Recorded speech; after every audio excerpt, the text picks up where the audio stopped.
Учитель — это очень важный человек в жизни детей. Чисто по факту, как что должно быть, что от чего зависит. Как сильно они устают за весь рабочий день, как они бы это описали? Ученики приходят в школу учиться, учителя приходят в школу работать. Всем привет! Я Валентина Варламова, это проект «Из первых уст», и в этом выпуске вы узнаете, о чем молчат школьники. Интересно? Поехали! Желаю приятного просмотра! Всем привет! Меня зовут Лариса, я ученица 10 класса. Всем привет, меня зовут Сергей, я ученик 10 класса. Всем привет, я Ариша, ученица 10 класса. Всем привет, меня зовут Артем, я ученик 11 класса.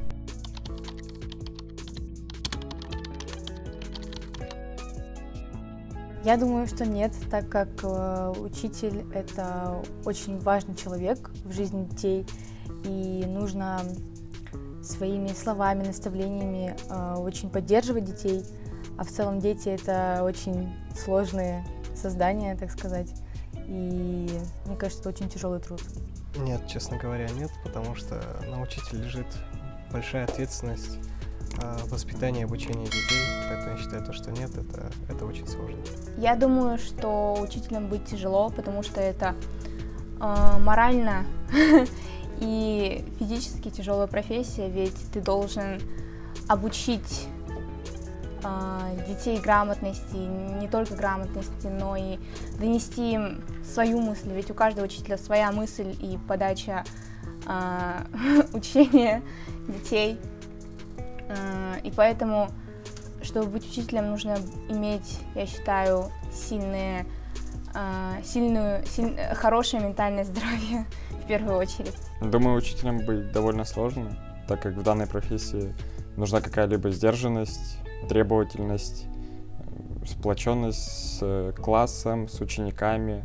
То есть всегда нужно под каждый класс подстраиваться, и каждый ребенок требует своего обучения, и из-за этого это довольно сложная профессия.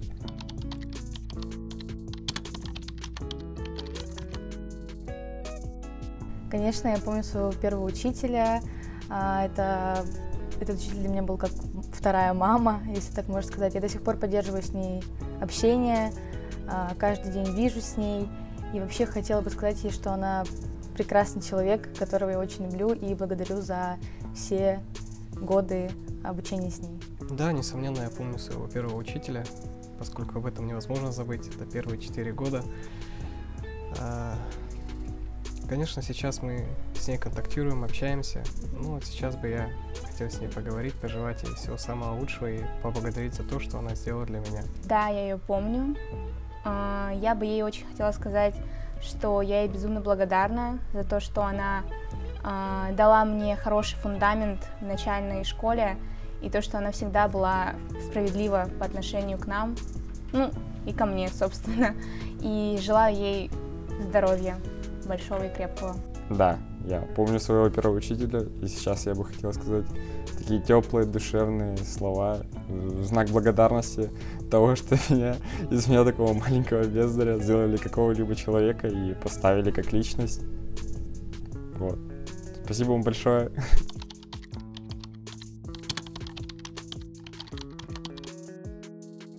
Своего идеального учителя я вижу очень любящим, поддерживающим, располагающим к себе, душевным и, конечно, самое главное — это хорошим человеком. В моем представлении учитель должен быть терпелив, и самое главное, то, что он должен быть профессионалом своего дела, и желательно, чтобы он умел общаться с детьми, подходил к ним как бы по-дружески, может быть, и, конечно же, не распускал их и давал хорошие знания. Грамотным, в первую очередь, чтобы у него не было проблем с речью, ведь это очень значимо. Ведь когда учитель говорит четко, правильно, с красивой интонацией и правильной подачей текста и, в принципе, информации, это всегда легче и интереснее воспринимать информацию. И хотела бы видеть его очень справедливым, но при этом строгим в меру, потому что все же нужен какой-то стимул хорошо учиться. И если учитель будет не, как это правильно выразить, не достаточно строг, то это все же будет выбивать из колеи меня. Своего идеального учителя я вижу предмет физика. Мужчина, такого довольно строгого, сдержанного, всегда при дресс-коде, который рассказывает чисто по факту, как что должно быть, что от чего зависит. Вот. Как-то так я вижу своего учителя.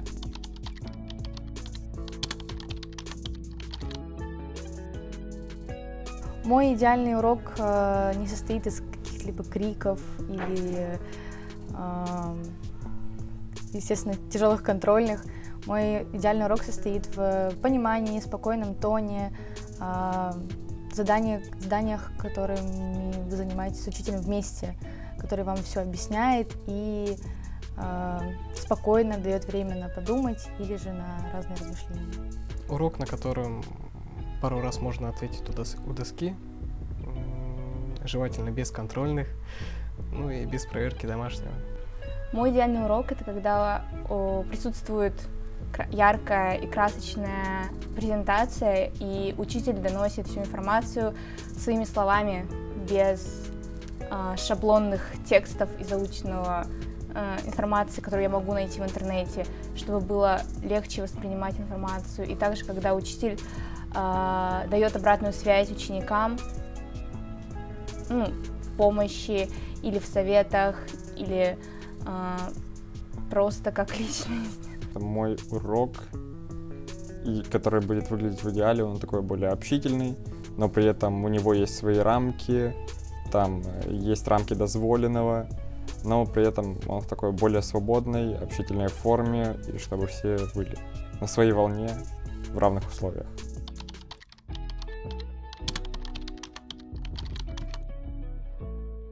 Да, есть. Это мой классный руководитель, очень хорошая женщина, которая всегда нас поддержит, поможет, может пошутить с нами, повеселиться.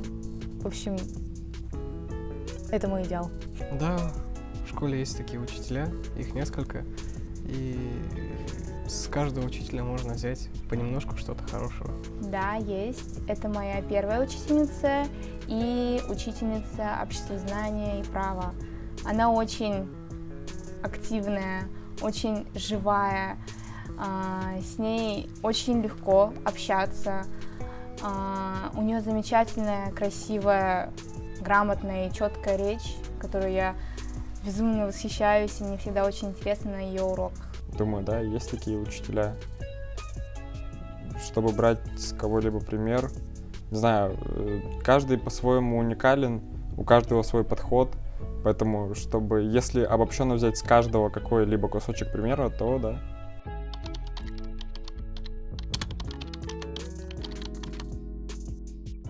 Я думаю, да. Есть любимчики, так как в начальных классах моя учительница по английскому, у нее были любимчики, это я и еще несколько ребят, и без разницы, как мы делали работы, хорошо или плохо, она всегда, даже если мы делали плохо, она говорила нам какие-то наставления по типу «в следующий раз получится, но ничего, сейчас поставлю хорошую оценку, потом еще лучше сделаешь», а остальным ребятам ставила как по факту, то есть прям по знаниям.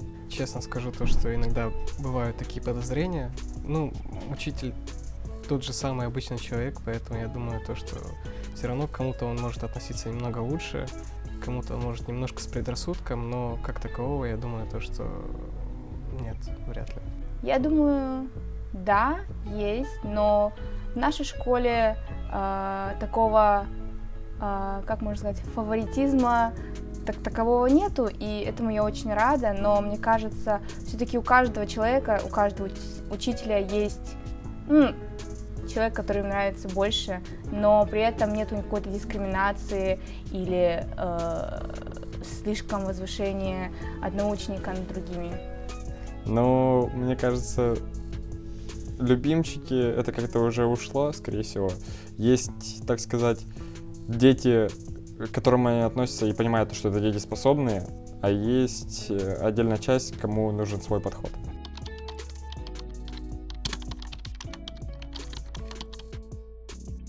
На самом деле нет, никогда об этом не задумывалась, даже учитель — это в целом человек, которого стоит уважать, неважно, как он выглядит в целом.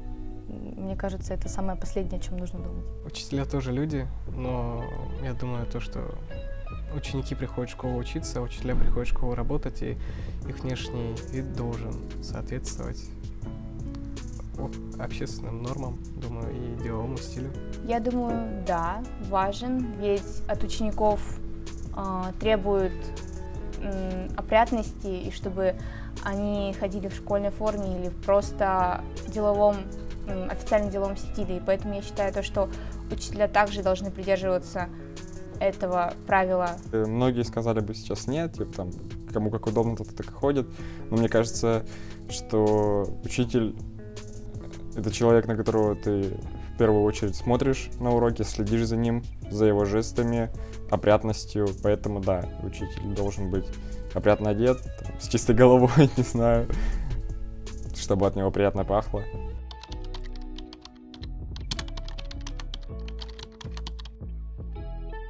Думаю, нет, потому что это очень тяжелый труд. С такой стрессовой устойчивостью у меня нет, я думаю. Мне кажется, никогда даже не появится, потому что учителя столько выносят, столько терпят, через много проходят. Я, наверное, более для спокойной работы. У меня было такое желание. Сейчас я тоже на этом остановился, и, скорее всего, когда-то в будущем могу стать учителем. Скорее нет, ведь я уже выбрала определенный путь, которым я буду следовать. Не то чтобы это слишком сложно и как-то для меня трудно, у меня просто другие планы на свою жизнь. Как бы и план стать учителем в нее не входит.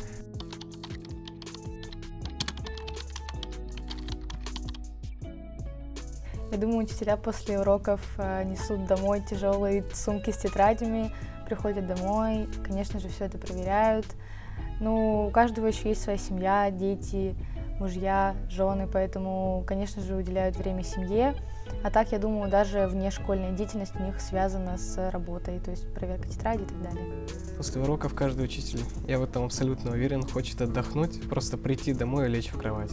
Даже не разуваясь, не раздеваясь, не проверяя домашние задания, не заполняя никакие журналы, просто прийти, лечь и отдохнуть. Они собираются, едут или идут домой, приходят и начинают проверять все домашние работы или, в принципе, все работы школьников, их учеников, и готовятся к следующему дню.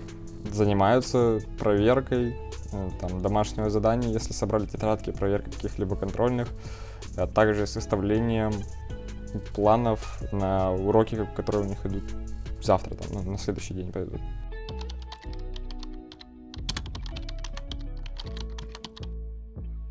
Мне кажется, если учитель, то есть стандартный учитель, который не берет там, подготовку к ЕГЭ, ОГЭ или разным экзаменам, не занимается репетиторством, а просто стандартный учитель, я думаю, где-то зарплата в среднем, может быть, 35 тысяч рублей. У меня есть знакомый учитель, вроде бы, сколько раз я его спрашивал о его зарплате, он все время говорил то, что тайно умалчивает. Это государственная секретность. Но я думаю, то, что учитель — это благородная профессия, которая в первую очередь несет вклад в будущее страны, в детей. Учитель обучает их, и поэтому думаю, то, что у учителей, вопреки всем мифам, не такая уж и маленькая зарплата, и думаю, то, что она достойная. Я думаю, где-то 1030. Никогда не задумывался, кстати говоря, но мне кажется, что, учитывая все, так сказать, плюшки, льготы, что ли, которые у нас присутствуют в Республике Саха-Якутия, это север и все последующие перечисленные факты, думаю, около такой рамочку, такую, смотря какой учитель, кстати говоря, еще, начальных классов, думаю, 80 примерно, до 80 точно. 70-80, вот такой вот промежуточек.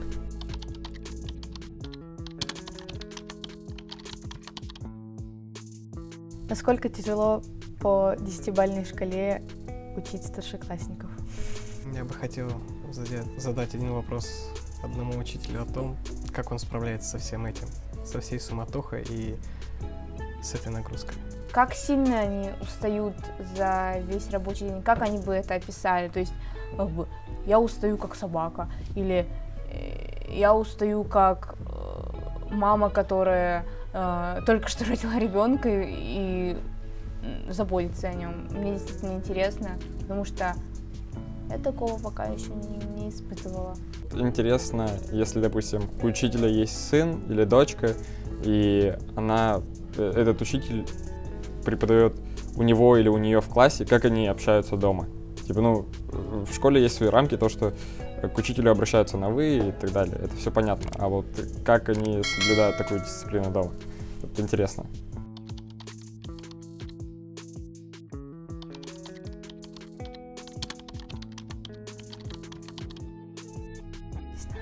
Николаев Михаил Ефимович.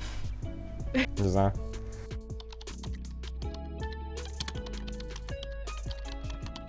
Гоголь. Лев Николаевич Толстой. Я читала, но я не помню. Толстой.